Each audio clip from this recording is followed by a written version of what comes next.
오늘 아침에 우리에게 주시는 하나님의 은혜의 말씀은 로마서 3장 9절에서 20절까지의 말씀입니다.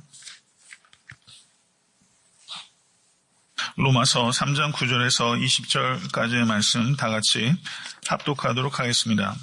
그러면 어떠하니요? 우리는 나으니요? 결코 아니라 유대인이나 헬라인이나 다 죄 아래 있다고 우리가 이미 선언하였느니라. 기록한 바 의인은 없나니 하나도 없으며 깨닫는 자도 없고 하나님을 찾는 자도 없고 다 치우쳐 한 가지로 무익하게 되고 선을 행하는 자는 없나니 하나도 없도다.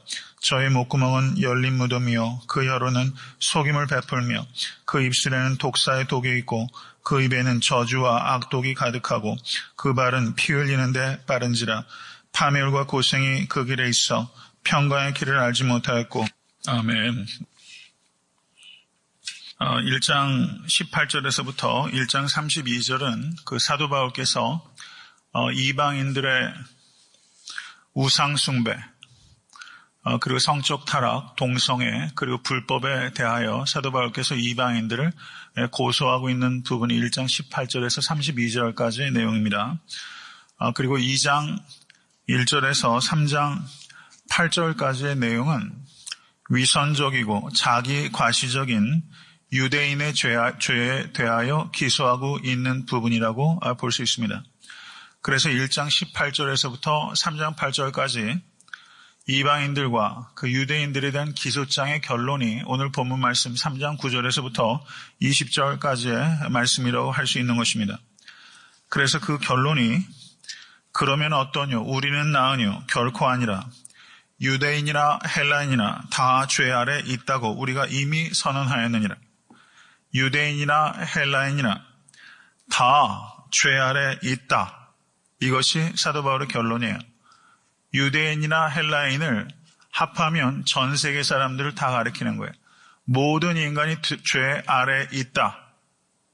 이 말씀 믿으십니까? 이게 사도 바울의 결론이에요. 모든 인간이 예외가 없이 죄 아래 있다. 이것을 나는 이미 선언하였느니라. 사도 바울이 이렇게 말씀합니다. 3장 1절에서 유대인의 나음이 무엇이며 할례의 유익이 무엇이뇨? 라고 대적자의 입을 통해서 가상의 질문을 받았을 때 사도 바울께서 범사에 많으니 첫째는 저희가 하나님의 말씀을 맡았음이니라 라고 말씀을 한 바가 있습니다. 그런데 3장 9절에 그러면 어떠하뇨? 우리는 나으뇨? 그 질문에 뭐라고 대답합니까? 결코 아니라.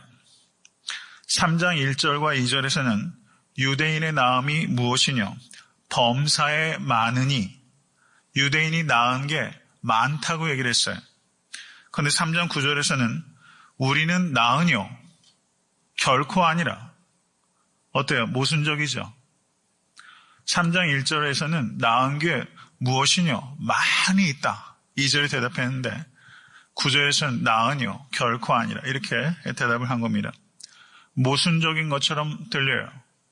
근데 이 뜻은 사도 바울께서 유대인들이 책임에 있어서는 나음이 있고 구원에 있어서는, 권리에 있어서는 나음이 없다.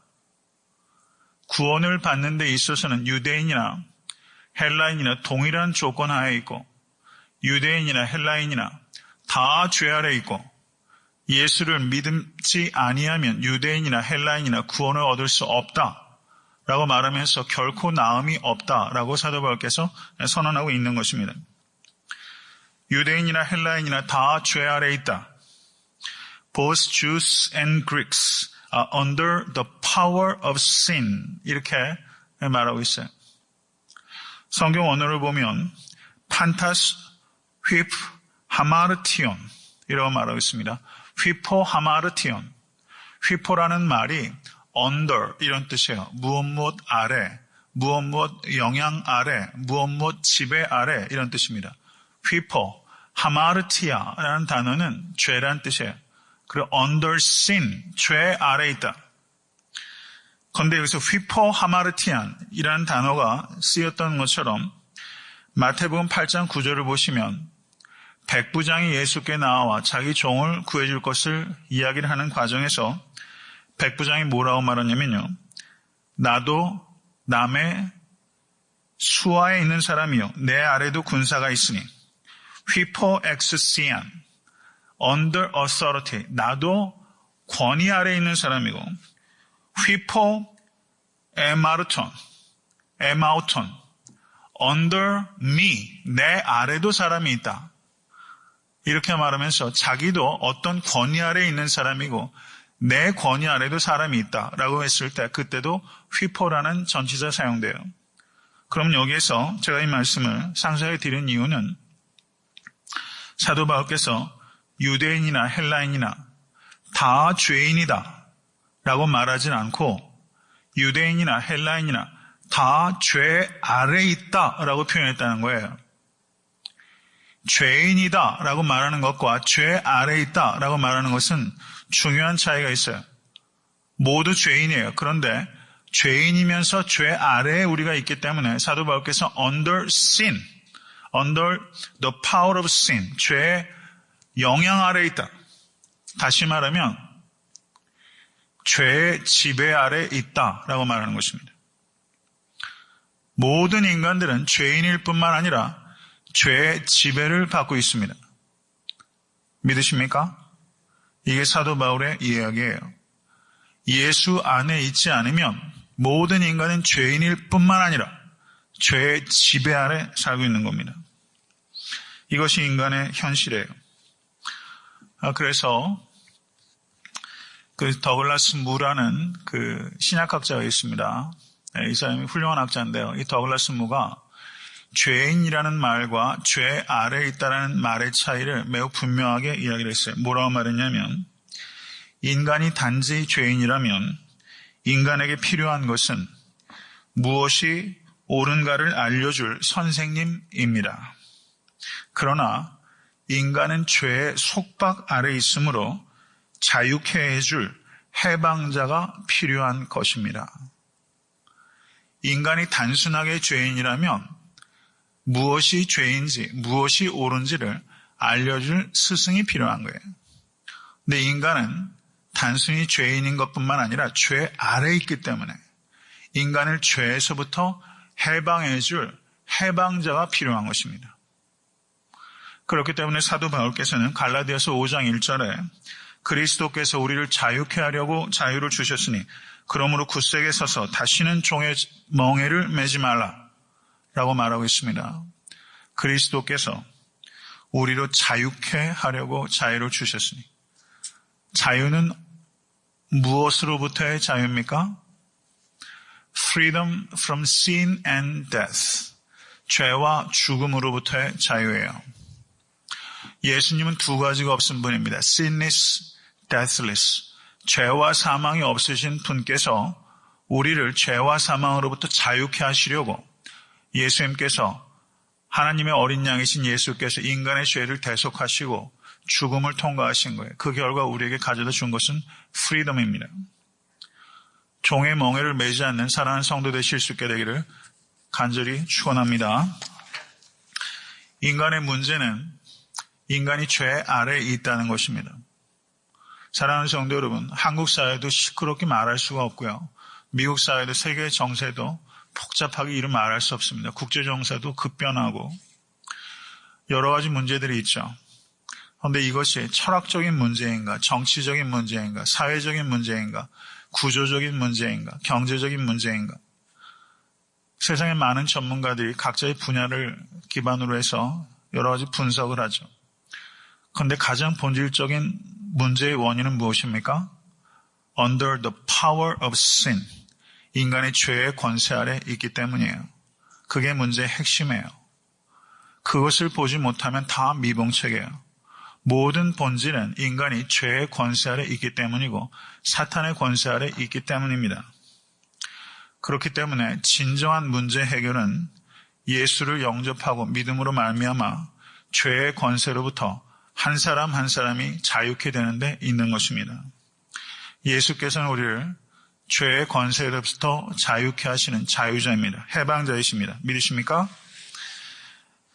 3장 9절에 유대인이나 헬라인이나 다 죄 아래 있다 라고 말씀했어요.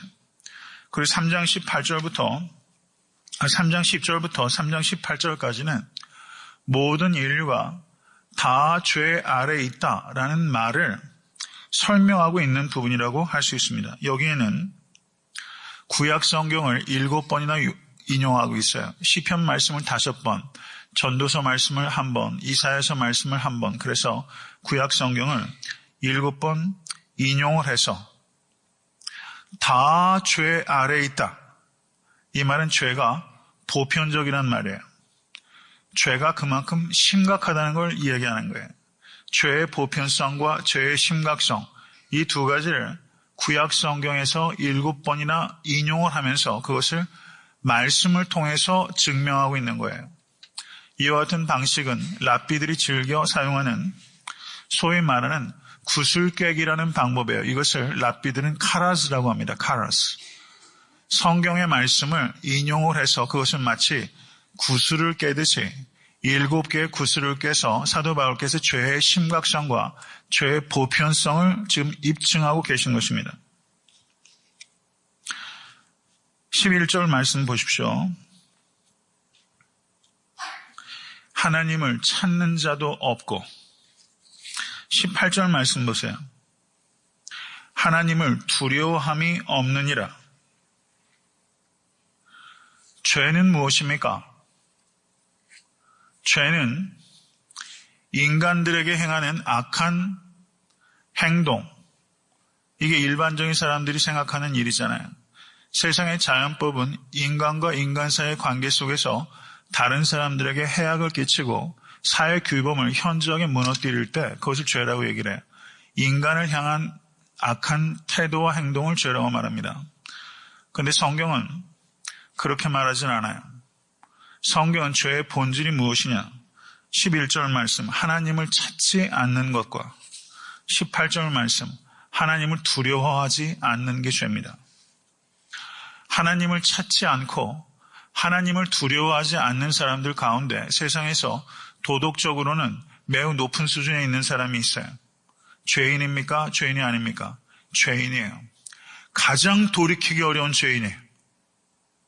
내가 도덕적으로 자기 가시가 있고 자기 의가 강하고 자기 성취가 많은 사람, 그러나 하나님을 찾지 않고 하나님을 두려워하지 않는 죄인, 자기를 의인이라고 생각하는 죄인, 자기를 의인이라고 생각하는 죄인이 가장 돌이키기 어려운 죄인.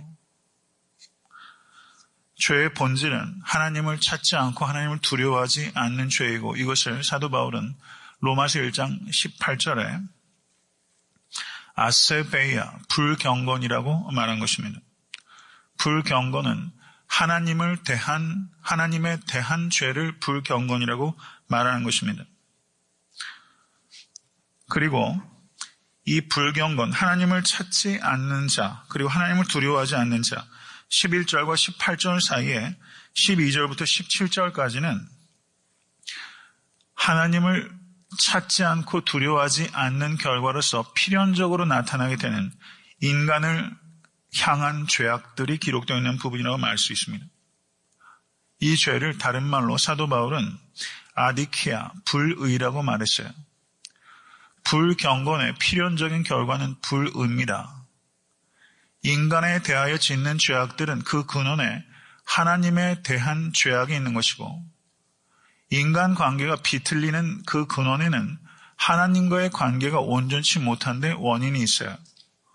우리가 원인을 정확히 진단하지 못하면 문제는 해결되는 것 같은데 해결이 안 돼요. 미봉책이에요. 하나님을 찾지 않고 하나님을 두려워하지 않은 그 결과는 무엇입니까? 다 치우쳐 한 가지로 무익하게 되고 선을 행하는 자도 없나니 하나도 없도다. 다 치우쳐 한 가지로 무익하게 된다라고 말을 하고 있는데요. 여기서 무익하게 되다라고 번역되고 있는 성경 언어가 우유가 상했을 때 무익하게 되다라는 이 그리스어를 써요. 상한 우유 어때요? 악취 고약합니다. 못 먹어요. 무용지물이에요. 하나님을 찾지 않고 하나님을 두려워하지 않는 인간은 상한 우유예요. 상한 우유와 같은 인간이에요. 그리고 여기에서 의인은 없나니 하나도 없으며 깨닫는 자도 없고 하나님을 찾는 자도 없고 다 치우쳐 한 가지로 무익하게 되고 선을 행하는 자는 없느니 하나도 없도다. 없다라는 말을 4번, 더 강조해서 하나도 없다라는 말을 2번, 그럼 없다라는 말이 토탈 6번 강조되고 있고 하나도 없다 라고 2번 강조하고 있어요. 예외가 있다는 뜻입니까? 없다는 뜻입니까? 예외 없어요. 유다인이나 헬라인이나 다 죄 아래 있어요. 이걸 정말 믿으세요? 이거를 불신자들한테 선포할 수 있으세요? 이걸 선포하셔야만 복음을 얘기할 수 있어요. 죄인이라는 것을 얘기하지 않고 어떻게 죄에서부터 구원해 주신 예수님을 증거할 수 있겠어요? 여러분, 복음은요, 휴머니즘 아니에요. 복음은요, 좋은 말이 아니에요. 굿 어드바이스 아니에요. 좋은 지혜 정도가 아니에요. 예수님은 굿 티처가 아니에요. 예수님은 세이비어입니다. 예수님은 구세주예요. 예수님은 위대한 선생이 아니라 위인 중에 한 사람이 아니라 하나님의 아들이십니다. 예수님은 지혜를 주려 지혜 정도를 주는 것이 아니라 예수님은 생명을 주시는 분이에요. 이것에 대해서 우리는 일절 타협도 있을 수 없고 한 걸음도 물러설 수 없습니다. 불경건, 하나님을 찾지 않고 하나님을 두려워하지 않는 이 불경건, 이게 죄의 본질인데 이 죄가 어떤 형태를 가지고 양태를 가지고 나타나느냐 하는 게 13절에서부터 17절까지 기록되어 있는데 거기 보세요. 13절. 목구멍은 열린 무덤이요 혀는 속임을 베풀며 입술로는 독사의 독이 있고 그 입에는 저주와 악독이 가득하고 그 발은 피 흘리는 데 빠른지라. 눈앞에 하나님을 두려움이 없느니라. 여기에 동원되고 있는 인간의 장기가 뭐예요? 목구멍, 혀, 입술, 발, 눈. 인간의 각양 오르간, 기관들이 지금 여기 동원되고 있어요. 인간의 모든 기관과 인간의 모든 기능은 부패되어 있다는 것을 강조하는 겁니다. 인간의 지성과 감성과 양심과 의지는 부패되어 있어요. 믿으십니까? 부패되어 있어요. 인간은 창조된 존재입니다. 하나님께서 인간을 창조하셨어요. 믿으세요? 그리고 인간은 타락한 존재입니다. 인간은 에덴 동산에 원죄로 말미암아 타락했고 자범죄로 타락했어요. 세상의 철학과 다른 제종교에서 말하는 인간론과는 전혀 다른 얘기예요. 성경에서 말하는 인간론은 창조된, 타락된, 구속된, 그게 그리스도인입니다. 절 따라하세요. 창조된, 타락된, 구속된. 구속됐다는 말은 예수 그리스도의 피값으로 말미암아 우리가 되사졌다라는 것을 의미해요. 이것은 새롭게 창조됐다는 뜻입니다. 창조되고 타락됐고 구속된, 새롭게 창조된 존재가 나예요. 믿으세요? 그게 인간이에요. 그게 인간의 본질입니다. 나의 본질이에요. 세상 밖에 있는 사람은 창조되었다 타락된 존재일 뿐이에요. 그런데 예수 그리스도 안에 있는 사람은 창조되었고 타락되었고 구속된 존재예요.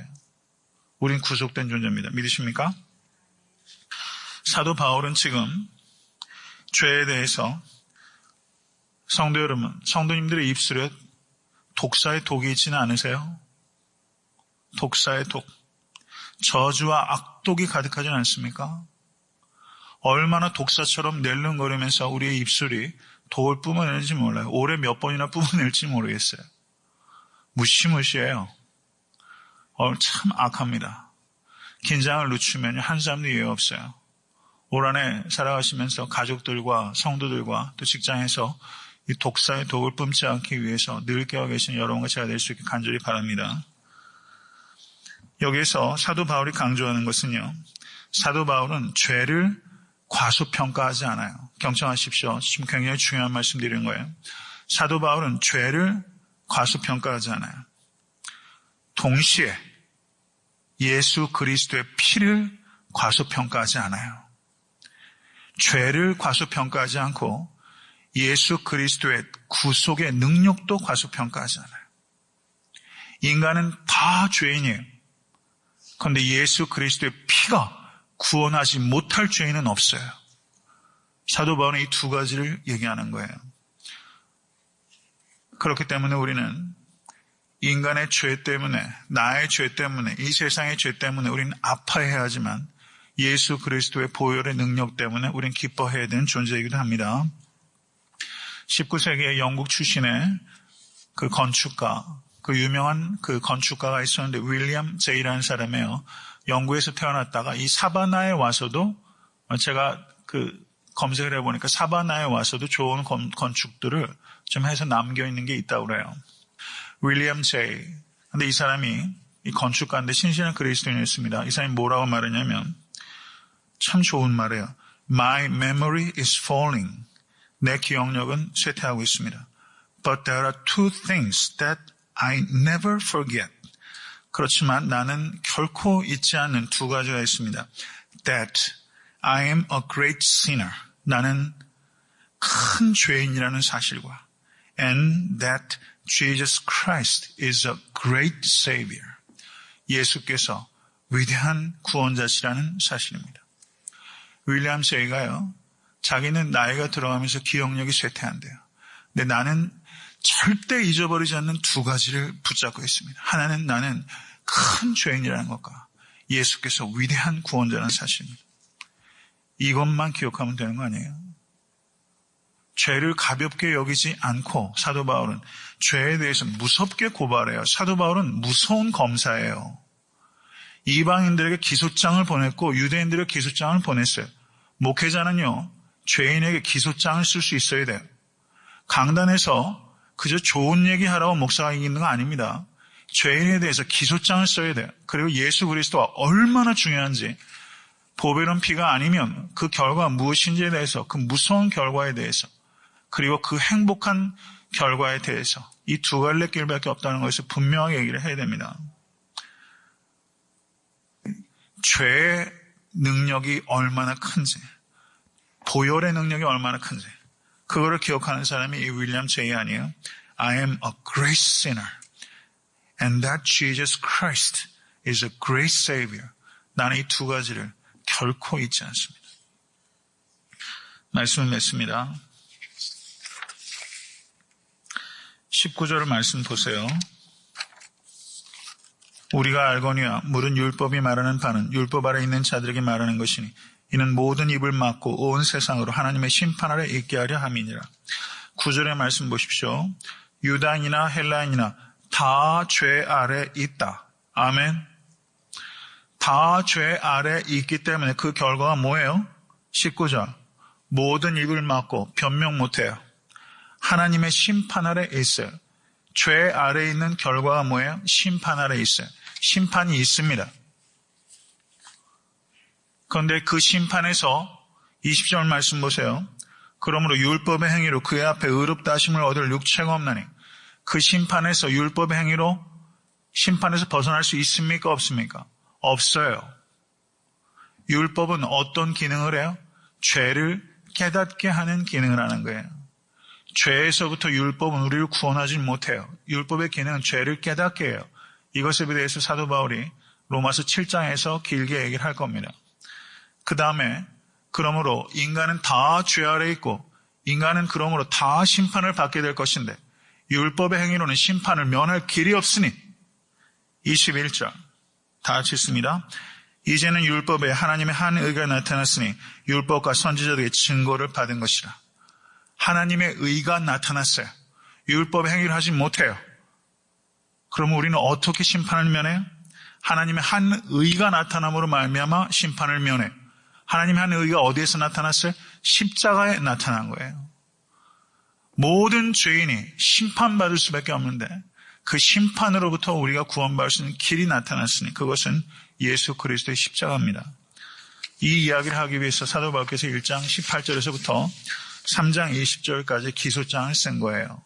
이제 내일부터는 이 위대한 전환에 대해서 제가 설교하기 시작할 것입니다.